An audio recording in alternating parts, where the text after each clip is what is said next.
So let me share a little bit about this with you so that we can dive in together, all right, and learn about this. Verse mapping. Here's the ins and outs of it. It says in Psalm 119:18, "Open my eyes that I may behold wondrous things out of your law." Isn't that what we all desire, for our eyes to be open to his amazing word? For sure. So here are your instructions for Bible verse mapping. First, write it. And this is what you need to do first. Always open in prayer. You read the area that you're going to read slowly. So for example, we are going to do John 5, as you know. So you read John 5 slowly, and definitely read it in more than one translation. So when the leadership team and I got together and we Bible verse mapped for the first time this summer, all I did was put out a bunch of different Bibles. Everyone had their smartphones. I had my laptop. We had some dictionaries, some thesauruses, etc. And we read the verse that just spoke to us in John 5 in multiple translations. So we wrote it down and we read it in multiple translations. That was huge. That really, really helped us internalize and dive into what the author meant.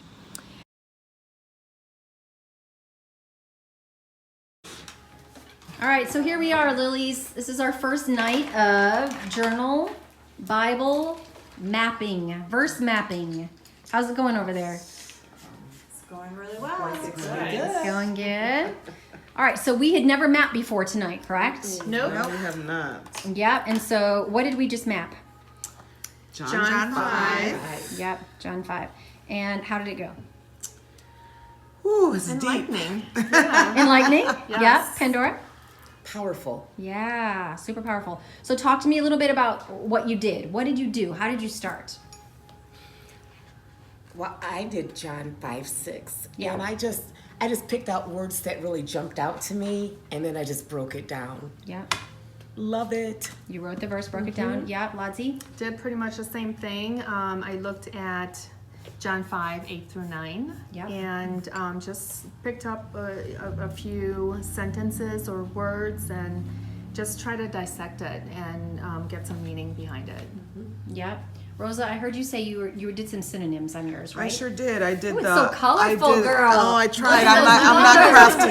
I'm not crafty at all. However, I did do I looked it up on the NIV, on the King James, and then I picked my word, and I looked for I don't know how to pronounce it, thesaurus. Thesaurus. Thesaurus, and then I right. found some words that mean the same thing, and then I defined it, and it just became very deep very quickly.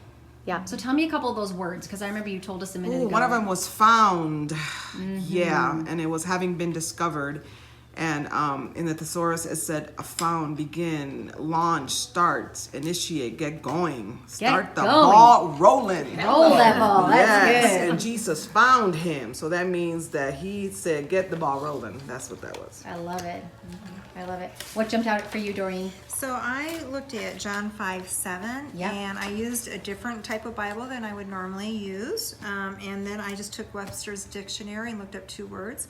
One of them was impotent, and it really talked about lacking strength of power and ineffective, but also not as it was intended to be. So it was never intended for the person to be this way. So it's really insightful, Awesome. just very basic 101. That was deep right there. Yeah, that is Show your good. stick figures, Diane. I will, look. So yeah, this is my basic. I did verse 8 and 9. You know, Jesus told him, stand up, pick up your mat and walk. Instantly the man was healed. He rolled up his sleeping mat and began walking, right? But that was the NLT. And then NIV said, get up with an exclamation point. Exclamation. I love it. First one, stand up, comma. Second one, get up. Action. Third one, rise. Right. And then the first one was instantly healed. The second one was at once cured. And the third one was immediately made whole. And then I looked these up in the dictionary. to kind of see what those are. Yeah, and that's Jesus, and that's the man on the mat, obviously. Stick figures. Right, stick figures. So it all looked different for us. Yeah, We all stayed within John 5, but we all chose to look at a different specific verse for the most part. Yes. We underlined and circled and highlighted and looked things up and dictionaried it and thesaurused it. Yes, the source. Thesaurused it, it's a verb I'll now. learn how to say that soon. And that was good. And it was simplistic, yet it offered a really good conversation between the five of us, didn't Yes, it? it did. And will this verse stick in your heart now? Oh, yeah. Totally. It'll mean something totally different. Yeah, for sure. All right, thanks for sharing, ladies. Okay. Thank you.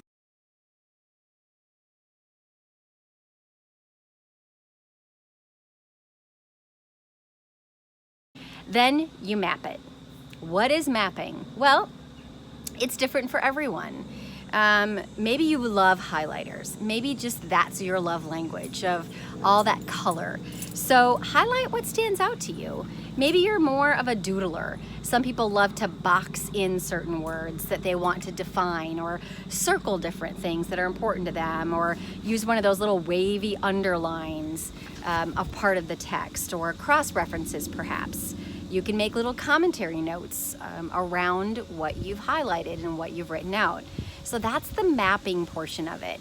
Personally, I love stick figures. I like drawing things out. I stink at it, but it doesn't matter. It's between God and I, as long as I'm learning and internalizing that verse and understanding it to the best of my ability. Then you get to summarize it. So summarize what you learned about the verse in a few sentences, anywhere on the page, right where you've been mapping. And then you get to apply it. And here are the questions that you need to ask yourself. Is there something I need to start doing? Is there something I need to stop doing?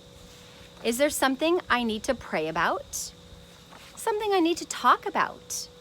Is there something I need to think about?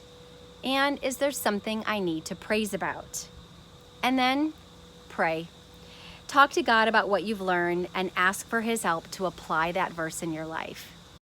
That is what verse mapping is all about. Ready? Write it. Well, actually, let's start with pray. Prayer, write it, map it, summarize it, apply it, and pray again.